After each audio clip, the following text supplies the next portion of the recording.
and we'll record. All right, welcome everyone. Welcome Zoom, welcome YouTube. It is great to see you all again here and online. It is our next water, wetlands and watershed seminar. And today we are lucky enough to have Dr. Anandi from Florida A&M University. Dr. Anandi is an associate professor and a professional engineer, and the focus of her research has been on environmental change application across diverse regions, including the Ogallala region in the central US, the Northeast US, and across South Asia. Her group is dedicated to developing novel tools and models and frameworks to address environmental change vulnerability. I think we'll hear a couple of examples of that today, using various indicators and literature reviews, modeling, maybe some remote sensing, I think maybe in there. Expertise in the group lies in complex systems thinking, indicator-based approaches, and improving decision-making for environmental management. Contributions from her lab are reflected in over 80 publications, 160 presentations, and over $18 million in grant funding as PI or co-PI. And I'll just end with this, that Dr. Anandi's philosophy in her group is let's grow together with simplicity, authenticity, awareness of blind spots, and gratitude. And we really appreciate you being here with us today, Dr. Anandi. Thank you. The floor is yours. Thank you, Dr. Kaplan, and hello, everyone. I'm going to talk about development and application of flexible modeling approach for aquatic ecosystems in a changing environment. I'd like to first acknowledge the organizing committee for having invited me for this talk, the funding agencies, USDA and NSF, as well as my dear students, collaborators, colleagues, administrators, mentors, supporters. Today's objective is going to be on developing how we have developed flexible modeling approaches for aquatic ecosystems in a dynamic and evolving environment. We will explain this using three examples: ASSET, VISTA, and CISTA. These are the frameworks that we have developed. The motivation of the talk is based on three aspects. One is called translational research, usability gap, and my career experience. In translational research, we have to bridge the gap between scientific knowledge and its practical applications. And when we're talking about usability gap, it's a disconnect between what scientists consider as useful information and what decision makers recognize as actionable for their needs. My career experience in industry, non-governmental organizations, state and federal agencies. These experiences provide me a diverse perspective on some of the various practical challenges as well as opportunities in our area. My brief background is I have a PhD. All my degrees are from India. My PhD and my master's in water resources and environmental engineering and irrigation water management are both from civil engineering. My undergrad is in ag engineering. I have, an industry, state agency and federal agency and NGO. So working in India, the federal agency is the NASA equivalent ISRO, remote sensing applications. I have a couple of postdocs, one in India and the other one at New York City DEP and through the CUNY City University of New York system. And then I was assistant professor in Kansas State University in agronomy department before I am in the current position. In an ideal situation, we would consider scientific knowledge can be very directly used for practical application. But in reality, there is a disconnect. The disconnect is between what scientists consider as useful knowledge or the scientific knowledge, as well as the other part of it is the actionable knowledge, where decision makers can recognize them for their needs or for practical application. So how do we bridge the gap? This gap can be bridged in several ways. These are just some of the ways that we have developed in our group. When we're talking about reality, take the hexagon. The reality is here, and then we can represent them using models. When I say model, it is the mathematical representation of the reality. So here it can be very simple, or even an expert model cannot really capture the exact reality. There is this gap. And when you're talking about complexity, we use these term known knowns, things we know, known unknowns, and unknown unknowns. We also use the knowledge pyramid, where we have data. At the base of the pyramid, we have above that information, knowledge, and wisdom, which is really used by experts for decision making. And if you take the left-hand side, when we look at this pyramid in terms of applicability and transferability, it's very low.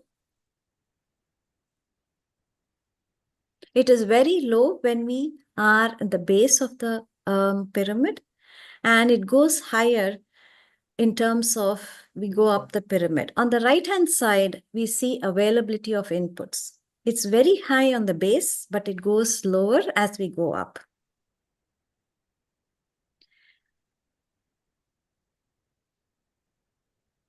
So one of the things we are talking about is we'll be talking about systems and systems thinking. So when we say systems, how we mean here is there is a event-oriented thinking and a systems thinking. In an event-oriented thinking, we think in straight lines. So event A and B can, cause C, and C results in D. Whereas in a systems thinking, we think in a loop, and we get a bigger picture. So we can say that A event causes B, B to C, C to D, and D back to A. And there can be side loops where B can cause D, E, and C. And when we're talking about systems, what we say is a system is a group of interrelated components that can be integrated or behave in a certain way and or serve certain purposes. They are normally under constraints, and in this study, the constraints could be the environmental change. When we are talking about system and components, they can be interchanged. A system can be a component of a larger system, or a component can be a system with smaller components. So when you're talking about system, there can be inputs into the system, there will be outputs, and the outputs can cause a feedback and impact the inputs. This details on these stages will be, said in the following slides. So when you're talking about input, data could be an input. It can be from remote sensing, it can be from our measured data, it can be from survey information. And when you're talking about system and you're talking about components, they can also be called as parts. And then there are relationship, which we represent using models and indicators. Both models and indicators can, be a mathematical, in this study, they are mathematical representation of a process or a system. And the output, for example, can be adaptation strategy. The first part of us to demonstrate the flexible modeling approach, we are going to demonstrate it using asset. I would like to acknowledge my co-author, who is my student, PhD student, and he is going to defend next week. This was developed by him, and here if you're looking at it, asset is an indicator-based tool to estimate water consumption. We wanted to estimate, we wanted to model water consumption, but the problem we faced was we had multiple definitions, descriptions of what water consumption is. There were many models and methods, but there were no clear guidelines which model or method to choose. With this problem, we used to look at domestic, industrial, agricultural sectors. So we have changing environment on one hand, and we have water consumption in the other. In all these sectors, how do we translate this? Here, the different parts of the system are variables, indicators, models, and concepts. This figure will keep coming again and again. So here, when we are looking at variables, here if you see, there are different pathways in which the different parts of the system can be related. So we can look at 4 pathways resulting from this. And then these are translated into asset conceptual framework. And this is a theoretical base for it. We looked at meta-analysis and local knowledge, which resulted in the collective knowledge. This was obtained from literature review in this part of the study. And then we looked at systems theory, applied systems theory, and we looked at systems thinking to come out with this framework. And this way we translated it into asset framework. When the first part of it, when we said collective knowledge, we mentioned literature review. We looked at PRISMA methodology, which is the preferred reporting item for systematic reviews and meta-analysis. Here, this is the PRISMA 2020 we used. More information can be got in Page et al. 2021. So there are 3 parts to it. We can look at studies from earlier literature review, that is previous studies. We can identify new studies using databases and registers and or other methods. Here in our case, it was the local knowledge. This is the more, complex methodology for the system PRISMA. But here, what we have to understand is we have to identify studies. We have to screen them. We have to include some and exclude some and note down the reasons for their inclusion and exclusion. And when you're looking at the other part of the theoretical concept in systems thinking, here as we said, indicators, variables, models, and concepts can be the different parts, and the pathways are here. This is just an example of how the relationships can be. I'll go more into detail in another slide later on. But here, if you look at it, we have driver variables that are inputs and response variables that are output. If you recollect the previous slide on systems. So we have these, and then with increasing scale, here there is no interactions between the driver variables. But if you look at the second column, B column, there are interaction between the driver variables. And in the third column, there is two-way interaction between the driver and the response, or the input and the output and the feedback. So you can see it increases with complexity. And on the right-hand side, we can see how the data is obtained. It can be measured or mathematically modeled. With this, we have this literature review, and we are creating new knowledge from that. So we have synthesized the definitions. Qualitative analysis was done. We identified the similarities and differences, and we applied systems thinking to formulate a narrow and a broad definition, and it can also be flexible. The same way we did to the methods, and we created the framework. We started off with 500 studies, but we included finally, after screening it and excluding, we used 198 studies to develop the knowledge base. We identified the differences and the similarities. What are they? They are sectors. So if you're thinking about water consumption, there are various sectors, subsectors, activities within the sectors, variables and data, indicators and models, and then mathematical equations. So for example, the sectors could be agriculture, domestic, industrial. And if you're taking agriculture, it could be animal or crop production systems.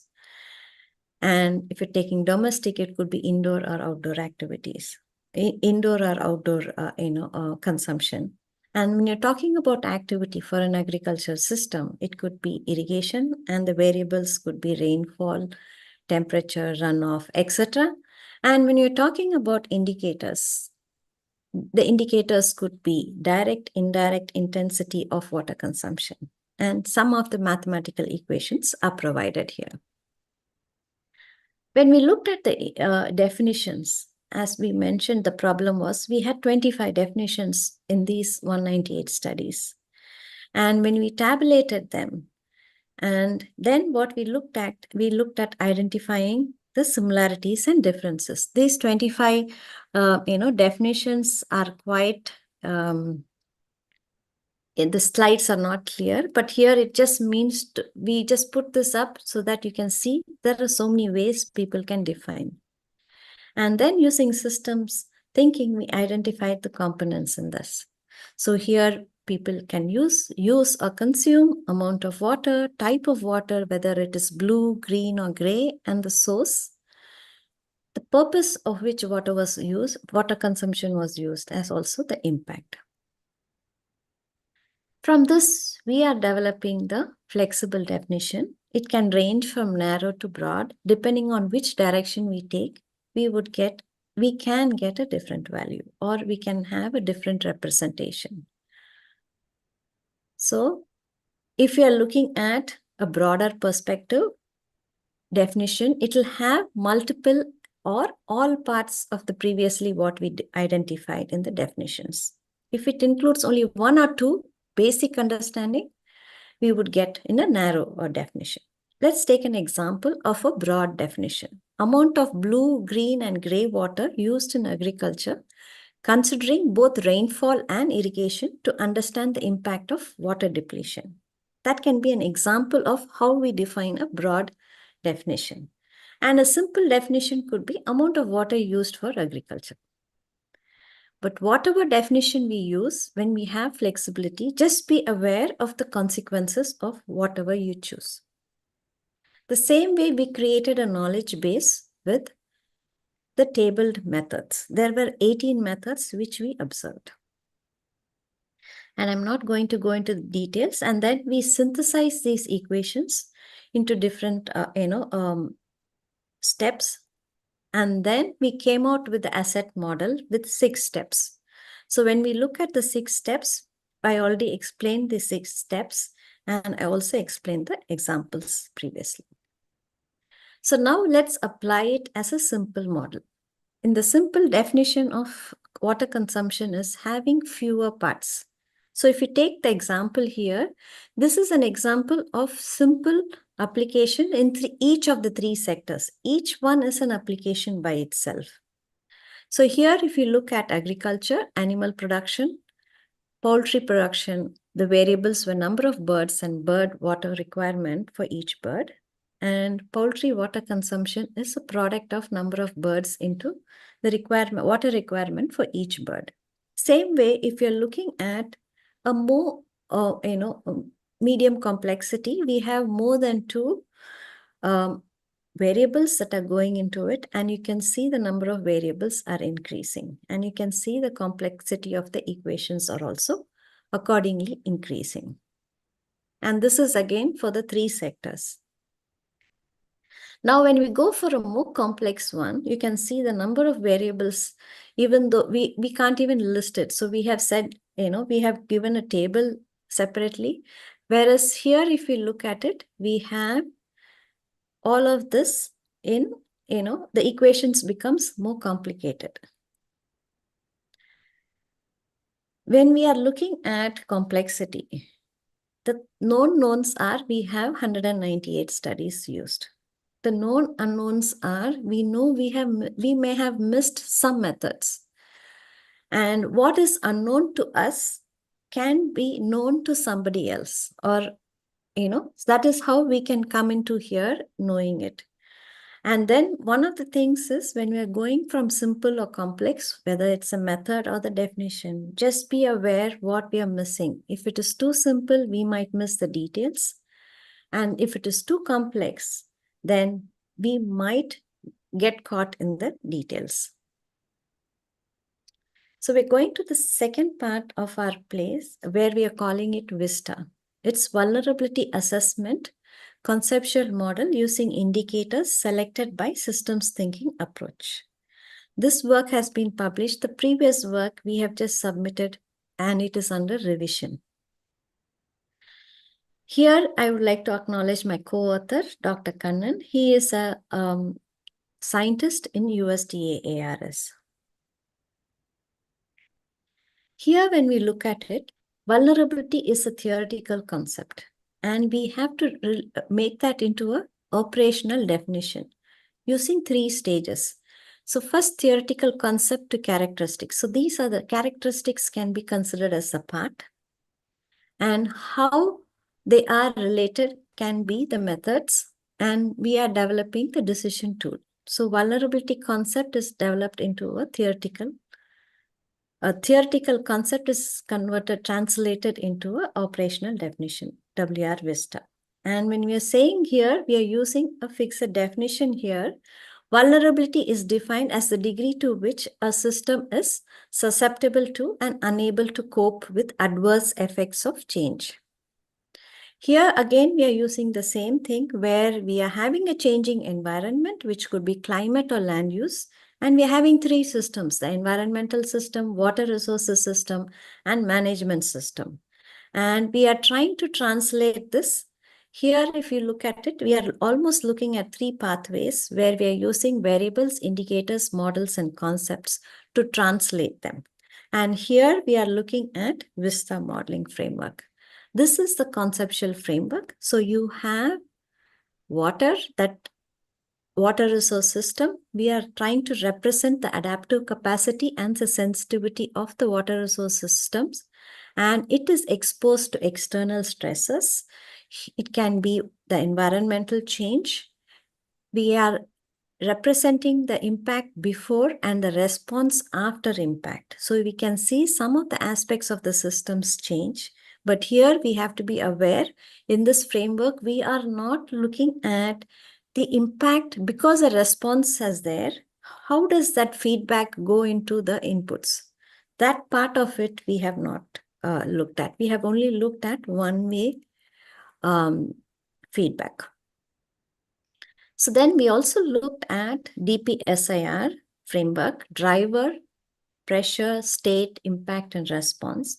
Drivers are some things that disturb the environment, and that is, the degradation that is caused by that, by the drivers can be the pressure, and then the environment state is the current environment, and because of the pressure, the changes that happen in the state that is influenced by the pressure can be said as an impact, and response is the action taken to reduce the change or utilize the benefits of change.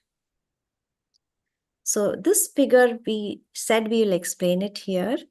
When we are looking at the attributes, the indicators, attributes could be the indicators, it could be the variables at various time scales or spatial scales here. So here, when we're looking at attributes, there is no interaction between attributes or indicators at regional scale and local scale.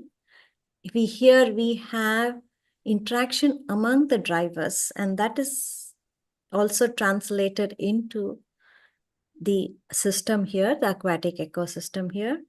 And then here we have a 2-way interaction. The data can be measured, it can be modeled, and we can see the complexity of A is less compared to the complexity of C. For this, we looked at 26 indicators. We calculated the indicator as average value of the indicator to the average value to the actual value, and we plotted it as a time series plot. This was for Ogallala Aquifer. We looked at 23 stations over 100 long-term, 100 years of data. We also used GIS and we programmed it in MATLAB. These are some of the time series. But what information we have to do is, depending on how we are looking at it, are we looking at one indicator or are we looking at multiple? Our flexibility varies, and it goes from simple to complex.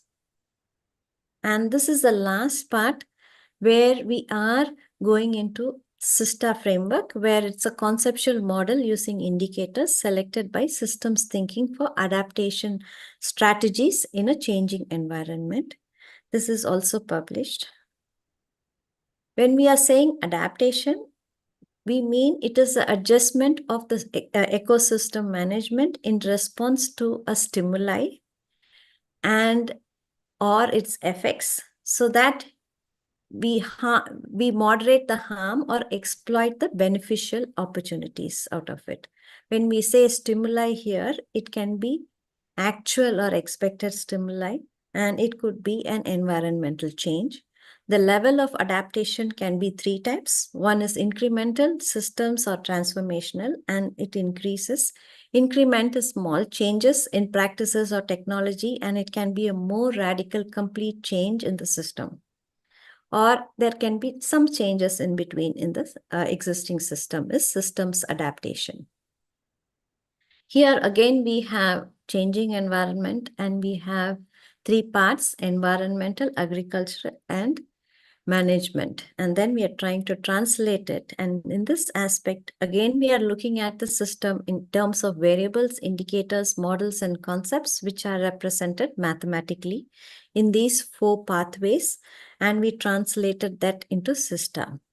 Here, when we are looking at, the methods that we looked at in literature, we see we have climate variables, models, are input into the models to come out with adaptation strategy. This is a top-down approach. And if you're looking at bottom-up approach, we have survey information from decision makers, farmers, and we are coming out with adaptation strategy. This is the bottom-up approach. And the hybrid approach is a combination of top-down and bottom-up approach. And here again, in this, we are using just variables, indicators, and concept. In our case, the concept is adaptation. And so there is only one pathway that we are using here. This is the theoretical framework. If you see here, there are multiple layers. The base layer is the element, which is made up of all our measurements or observation or survey information. And then we have the indicators. And from indicators, we are trying to come out with either increment, systems, transformation, or combination. And all of this, we are coming out quantitatively using some mathematical equations. The intermediate layers could be indicators. So I'll give you a few examples of it. What we see is, there is a self-organization and new behavior that cannot be simply inferred from temperature and from the base data. We are getting some, additional behavior, emergent behavior from this. Here, there is a flexibility in which, how do we choose the indicators? So here again, there are 6 steps. We are looking at the various study region and ecosystem that we are going into. We are selecting the subsystem. We are selecting the biotic and abiotic information scales. We are identifying and estimating the indicator and coming out with a quantitative adaptation strategy, and we are developing causal loops. Here, the flexibility, again, I'll say flexibility is depending on the indicators we choose. Take the 3 applications. Different indicators were used, but then we are coming out with 3 levels of adaptation. We had used minimum temperature, we have used minimum temperature and threshold temperature, and we looked at frost day, and then last spring freeze, first fall freeze. We are going the season length, and we are coming out with when to plant earlier, which season, number of days, how is the season changing. The systems, we are looking at the crop growth also, and we are saying which variety to go and choose. When you're looking at transformational research, we are saying adaptation, we are saying going for a completely different land use. So you can see the flexibility is from simple to complex. When you go into it, we can, depending on the indicators that we choose. These are the values of the indicators. This is again, study was done at Ogallala Aquifer, Kansas region. And we can look at the 23 stations spread across 100 years data. And this is for the application 2, where we estimated the different stages of the plant growth in addition to the frost indicators. And here we looked at spell, drought, and growing degree days. You can see the more number of indicators were used. And we can see the causal loops that were developed here based on these indicators increases with the complexity increases. One of the things we looked at here is, even though I have given this example, we had looked at multiple more indicators. We had looked at 23 indicators.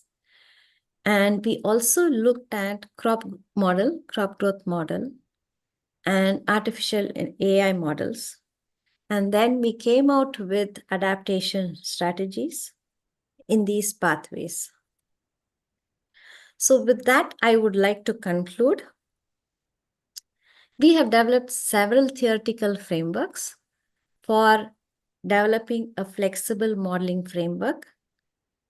We looked at system using variables, indicators, models, and concept and different pathways.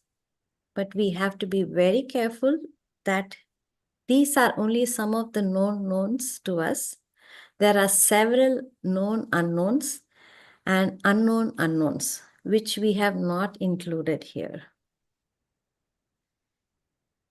Here we saw in terms of flexibility, we created knowledge base from only 198 studies using Prisma and Snowball technique. We developed a flexible definition for narrow and broad water consumption, and we synthesized 18 models to create the asset model. In terms of adaptation and vulnerability, we went from a range around 23 to 29 indicators were used, and the flexible model method were developed and applied, but we have to be very aware of our challenges when we have flexibility in terms of missing out the details when we're going in for simple ones, and sometimes we can get caught with the complex, and whatever it is, so far, the reality is still, there is a gap between actual applications and reality. And just being aware of our known unknowns and unknown unknowns, the flexibility should be applied. This is my wish. In an ideal situation, we have scientific knowledge which can really give information for all practical applications. And I want this ideal situation to be a reality, and it cannot be done by each one of us. We have to work collectively towards it. So with that, I would like to thank you, and I'm open to a discussion and questions. Great. Thank you, Dr. Anandi. Let's give a round of applause, Dr. Anandi. So we have a few in the room and we have folks on Zoom and on YouTube. So I'll look at the YouTube and see if we have any questions from there. But I'll start off, Dr. Anandi, you mentioned, you have a lot of sources of information, knowledge from, scientific studies and literature, but also, reaching out to stakeholders and other professionals. And I was wondering if maybe you could share one example of a group of stakeholders or professionals that really changed perhaps your conceptual or systems thinking about or about how to model vulnerability in one of these systems. Was there like a kind of an aha moment or a sort of epiphany that you got from a non-academic engagement with a knowledgeable stakeholder? So we had presented this work to farmers in Kansas, and we were looking at vulnerability and some of the questions on crop insurance. And some of the practical things really helped us open up, the perspective. That is one example. And the other example I would see is me coming into academics itself was the reason for it. I was working in an NGO where there were a lot of, this was in the NGO worked with the most remote arid region, second largest arid region in India. And there were a lot of farmer suicides and because of no water. So when we were trying to make decisions to make it better, that's when we realized we do not have enough information to do it at that level. So I came to do my PhD, but then I realized there are hundreds of models that are already there. It's just that it is not there for people to make decisions at that scale. So that was one of the reasons that I also came for my PhD. Thank you. We have a question from Dr. Matt Cohen on YouTube. It says, thank you for the talk. It's a very sophisticated decision process. I wonder if you have examples of where decision makers, especially here in Florida, have successfully navigated using this approach. I am not aware of that, but then I think even though I say it is there, it is still, the gap is still there, exist. Whatever the framework we have developed, still there is a gap, and we need a lot more people to make this more available for practical applications. Thank you. Any questions from the room? Have you done any outreach trying to share these results with people who can use them for application? We have created extension fact sheets, but I'm open for outreach activities on this. There is a lot more work we can do from this. But so far it is reached only through the extension fact sheets. Any questions from Zoom? Brandon, Brittany, Dr. Clark? I was just going to ask, what do you see as the next steps to broaden that exposure and to try to, I mean, there is, I mean, I'm an extension and I think of that as generally a more passive approach. I mean, we're sharing what we know, but do you have another way to be more aggressive in trying to reach out and to that audience and try to get more interactions to develop and fill that gap perhaps? Do you have any thoughts on what that next step might be? I have always had a great, respect for extension people. And I would think in my next aggressive step would collaborate a lot more extensively with extension people and, try to see even when we are looking at these frameworks and when we work with real world practical applications, there will be multiple other steps that we have missed.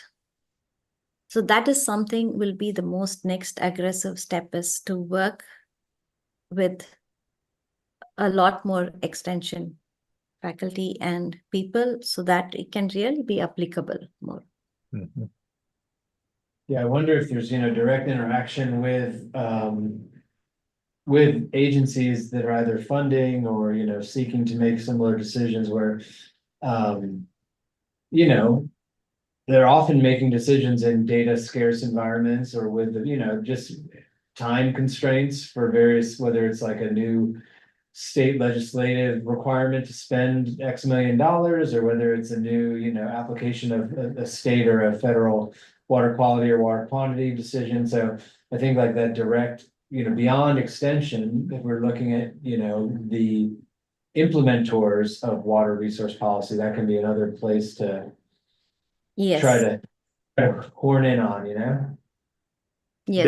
Yeah, I would agree. I mean, I think kind of that top down versus bottom up, you got to hit it from both directions. But I think that, there definitely are user groups out there that could benefit from advancing the model's concepts. So, I'd hit it from all fronts. Yes. That will be helpful. Might be that's how the center can help us also in that way, reaching out to a larger audience and making this a little bit more practical, one step towards practical application. Great, thanks, Dr. Anandi. So one more round of applause for our speaker today. Thank you for joining us on Zoom and on YouTube. And next week is our last seminar of the semester. It is, let's see, that's the 20th. Does anyone know who it is? Mark, do you know who it is? I'm waiting for my webpage to No, I load. don't. I'm sorry. I can It's try gonna to be a look. really great one. It is. Megan, if you're online, let us know. Come on, internet, you can do it. Mystery guest. Oh, it's Dr. Ming Yi. So Dr. Ming Yi is going to talk to us a lot about a very topical issue, which is how the heck can we prioritize the replacement of septic tanks? And what is the load of nutrients from septic, especially to coastal water bodies? So please tune in for us for a great seminar next week with Dr. Ming Yi. Until then, take care of yourselves and take care of each other. See y'all next time. Thanks again, Dr. Anandi. Talk to you Thank you soon. all.